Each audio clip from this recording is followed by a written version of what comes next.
সনাতন ধর্মে বিশ্বের সবচেয়ে পবিত্র নদী বলা হয় গঙ্গাকে। মান্যতা রয়েছে গঙ্গায় স্নান করলে জীবনের সমস্ত পাপ দূর হয় এবং মৃত্যুর পর মোক্ষ লাভ হয়। গঙ্গা নদীকে ভক্তেরা মা গঙ্গা, গঙ্গা মাইয়া, গঙ্গাজি এবং মা গঙ্গে নামেই ডাকে। হিন্দু ধর্মে শুদ্ধি ও মুক্তির জন্য ব্যবহৃত হয় গঙ্গার জল। হিন্দু পঞ্জিকা অনুসারে এই বৈশাখ মাসেই জন্ম হয়েছিল মা গঙ্গার, তাই এই বৈশাখ মাসে পালন করা হয়ে থাকে গঙ্গা সপ্তমী বা জহ্ন সপ্তমী উৎসব। বন্ধুরা, আপনারা কি জানেন এই গঙ্গা সপ্তমী বা জহ্ন সপ্তমী আসলে কি? কেন বৈশাখ মাসে পালন করা হয় জহ্ন সপ্তমী? এই দিনের মাহাত্ম্য ও তাৎপর্য সম্পর্কে জানেন কি? জানেন গঙ্গা সপ্তমী বা জহ্ন সপ্তমী তিথি কখন শুরু হচ্ছে, কখনই বা শেষ হচ্ছে? এদিনে মা গঙ্গার পুজোর শুভ সময় কখন? জানতে হলে অবশ্যই ভিডিওটি স্কিপ না করে শেষ পর্যন্ত দেখতে থাকুন। নমস্কার বন্ধুরা, অজানার পথের নতুন পর্বে আপনাদের সকলকে স্বাগত জানাই। বলা হয়ে থাকে গঙ্গা সপ্তমীর দিনটি মা গঙ্গার জন্মদিন হিসাবে উৎসাহের সঙ্গেই পালিত হয়। বৈশাখ মাসের শুক্লপক্ষের সপ্তমী তিথিতে এই উৎসবটি পালিত হয়ে থাকে। শাস্ত্র অনুসারে এই দিনে মা গঙ্গা ব্রহ্মার কমণ্ডলু থেকে জন্মগ্রহণ করেছিলেন। এই বছর অর্থাৎ 2024 সালে আগামী 14 মে তারিখে গঙ্গা সপ্তমী পালিত হবে। আসুন জেনে নেওয়া যাক মা গঙ্গার জন্ম সংক্রান্ত বিভিন্ন পৌরাণিক তথ্য ও পৌরাণিক কাহিনীগুলি। গঙ্গা দেবীর জন্ম নিয়ে অনেক জনপ্রিয় কাহিনী প্রচলিত আছে। বামন পুরাণ অনুসারে বামন রূপে শ্রীহরি ভগবান শ্রী বিষ্ণু যখন তাঁর একটি পদ আকাশের দিকে তুলেছিলেন, তখন ভগবান প্রজাপতি ব্রহ্মা তাঁর পা জল দিয়ে ধুয়ে কমণ্ডলুতে পূর্ণ করেছিলেন। এই পবিত্র জলের তেজ ও শক্তিতে ভগবান ব্রহ্মার কমণ্ডলুতে দেবী গঙ্গার জন্ম হয়েছিল। এরপরে ব্রহ্মাদেব তাঁকে হিমালয় রাজের হাতে তুলে দেন। সেই থেকে মা গঙ্গা এবং দেবী পার্বতীকে বোন হিসাবেই বিবেচনা করা হয়। হিন্দুদের মধ্যে গঙ্গা সপ্তমীর গুরুত্ব রয়েছে। গঙ্গাকে সবচেয়ে পবিত্র নদীগুলির মধ্যে একটি হিসেবে বিবেচনা করা হয়। দেবী গঙ্গাকে শুভ্রা, গঙ্গা, ভাগীরথী এবং বিষ্ণুপদীর মতো নামেই ডাকা হয়। বিষ্ণুপদীর নামকরণ করা হয়েছিল কারণ তিনি প্রথম ভগবান শ্রী বিষ্ণুর চরণ থেকে বেরিয়েছিলেন। এটি বিশ্বাস করা হয় যে গঙ্গার জলে যে কোনো রোগ থেকে মানুষকে নিরাময় করার ক্ষমতা রয়েছে। যে ভক্তেরা গঙ্গা নদীতে পবিত্র স্নান করেন তাদের অতীতের পাপমোচন হয়। গঙ্গার জল নেতিবাচকতা থেকে রক্ষা করে এবং এটি শরীর ও আত্মাকে বিশুদ্ধ করে। শিবলিঙ্গ অভিষেকের জন্য ভক্তেরা গঙ্গা জল ব্যবহার করেন। গঙ্গা জল মৃত মানুষের ছাই নিমজ্জিত করতে ব্যবহার করা হয়, যাতে তারা সহজে পরিত্রাণ পেতে পারেন। হিন্দু শাস্ত্র অনুসারে গঙ্গা দশেরার দিনে দেবী গঙ্গা প্রথম নাকি পৃথিবীতে অবতরণ করেছিলেন, কিন্তু ঋষি জহ্ন সমস্ত গঙ্গার জল পান করে নিয়েছিলেন। তখন সমস্ত দেবতা এবং ভগীরথ ঋষি জহ্ন মুনিকে গঙ্গাকে মুক্তি দেওয়ার জন্য অনুরোধ করেছিলেন।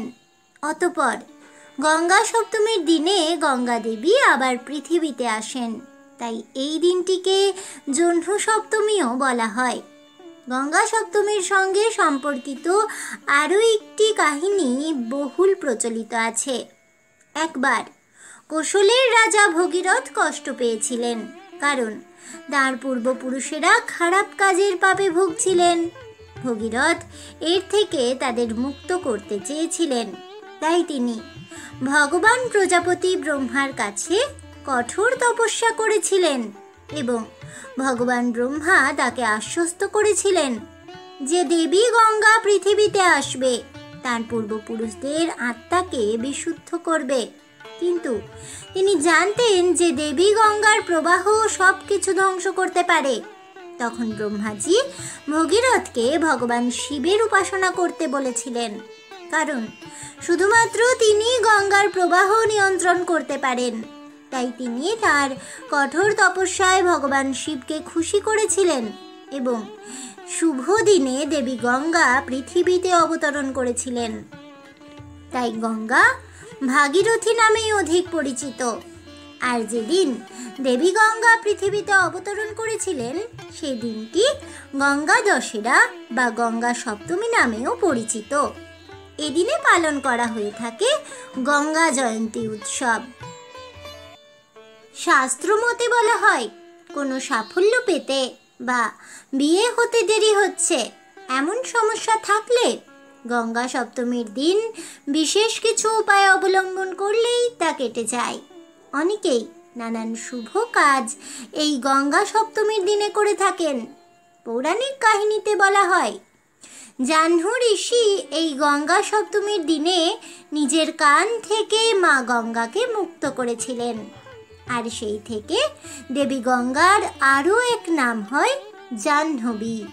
অনেকেই এই দিনকে মা গঙ্গার আবির্ভাব তিথি হিসাবে ধরে দেবী গঙ্গার পুজোও করে থাকেন। বৈশাখ মাসের শুক্লপক্ষের সপ্তমী তিথিতে এই উৎসব পালিত হয়ে থাকে, তাই এর নাম গঙ্গা সপ্তমী। সাফল্য পেতে গেলে, জীবনে সাফল্য পেতে গঙ্গা সপ্তমীর দিনে সকালে যদি মন্ত্র জপ করে গঙ্গায় পূজা অর্চনা করেন তাহলে পেতে পারেন অধিক সাফল্য। সাফল্যের পথে বাধা দূর করতে ফুল ও প্রদীপ দেওয়ার পাশাপাশি চাইলে দুধ অর্পণ করার পরামর্শ দিচ্ছেন শাস্ত্রজ্ঞরা।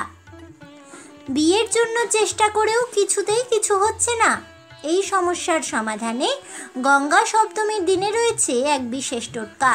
এই দিনে 5টি বেলপাতা দিয়ে দেবাদিদেব মহাদেবের পুজো করলে কাঙ্ক্ষিত ফল মেলে বলেই শাস্ত্রজ্ঞদের মত। এই পুজোয় অবশ্যই ব্যবহার করতে হবে গঙ্গা জল। গঙ্গা সপ্তমীর দিনে গঙ্গা স্নান এবং পরবর্তীতে পুজোর নিয়ম কানুন। গঙ্গা সপ্তমীর দিন ব্রহ্ম মুহূর্তে ঘুম থেকে উঠে দৈনন্দিন সমস্ত কাজ সেরে গঙ্গা নদীতে স্নান করুন এবং যদি নদীতে স্নান করা সম্ভব নাও হয় তবে স্নানের জলে গঙ্গা জল মিশিয়ে দিন।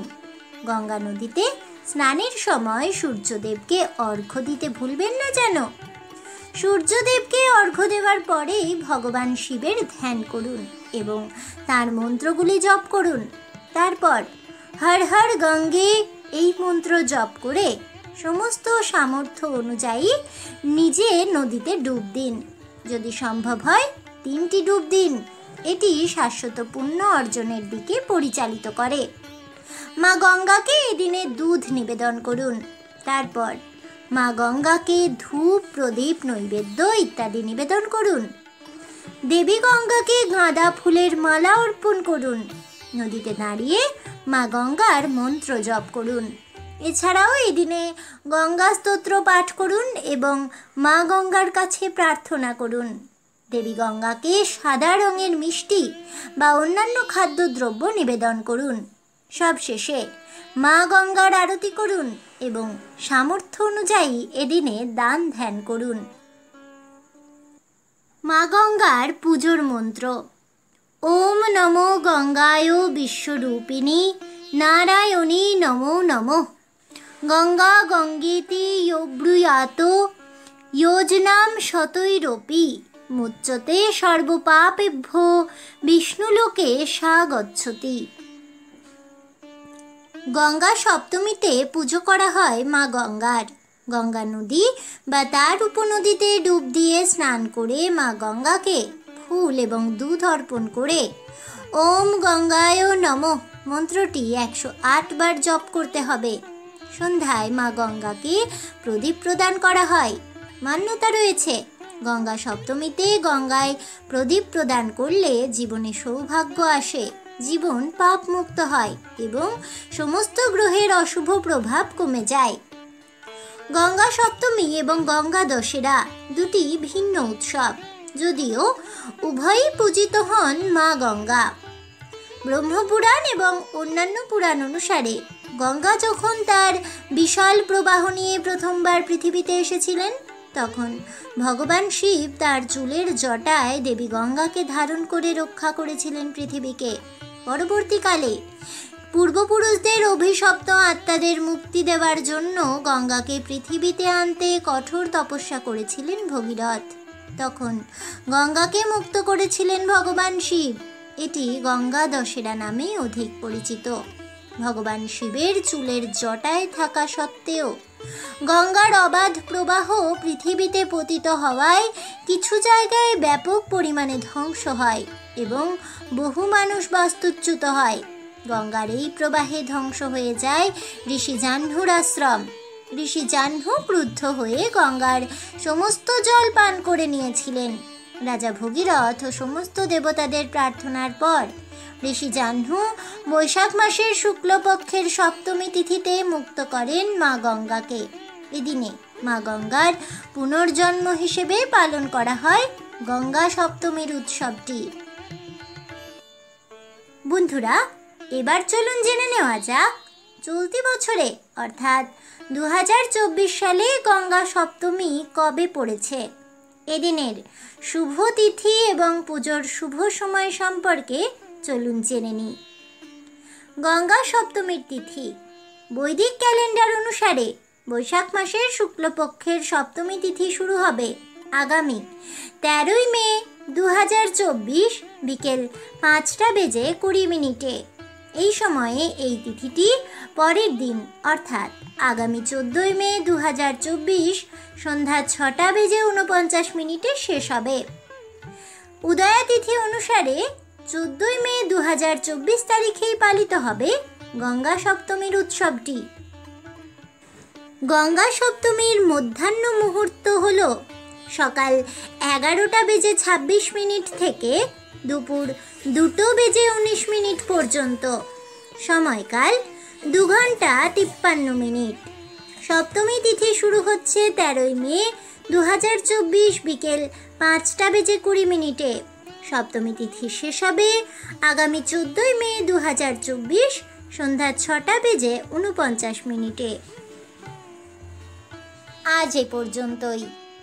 জয় পতিতোদ্ধারিণী পতিত পাবনী মা গঙ্গার জয় হোক। জয় হোক ভগবান শ্রী বিষ্ণুর, জয় হোক দেবাদিদেব মহাদেবের।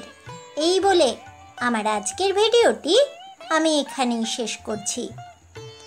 তাহলে বন্ধুরা, গঙ্গা সপ্তমী আসলে কি? কেন গঙ্গা সপ্তমী উৎসবটি পালন করা হয়? গঙ্গা সপ্তমী, গঙ্গা দশেরা এবং গঙ্গা জয়ন্তী এই সব কিছু সম্পর্কে জানতে পেরে গঙ্গা সপ্তমীর তাৎপর্য, মাহাত্ম্য এবং মা গঙ্গার জন্মের সমস্ত কাহিনী জানতে পেরে এবং গঙ্গা সপ্তমীর সঠিক তারিখ ও সময়সূচি সম্পর্কে জানতে পেরে আপনাদের কেমন লাগলো অবশ্যই আমাকে কমেন্টে জানাবেন। ভিডিওটি ভালো লেগে থাকলে লাইক শেয়ার করতে ভুলবেন না। আমার চ্যানেলের নতুন বন্ধু হয়ে থাকলে চ্যানেলটিকে সাবস্ক্রাইব করে দেবেন। পাশে থাকা বেল বাটনটি প্রেস করে রাখবেন নতুন ভিডিওর নোটিফিকেশন পাওয়ার জন্য। দেখা হচ্ছে পরের ভিডিওতে, তাই সকলে ভালো থাকুন, সুস্থ থাকুন আর অবশ্যই সঙ্গে থাকুন আর দেখতে থাকুন অজানার পথে।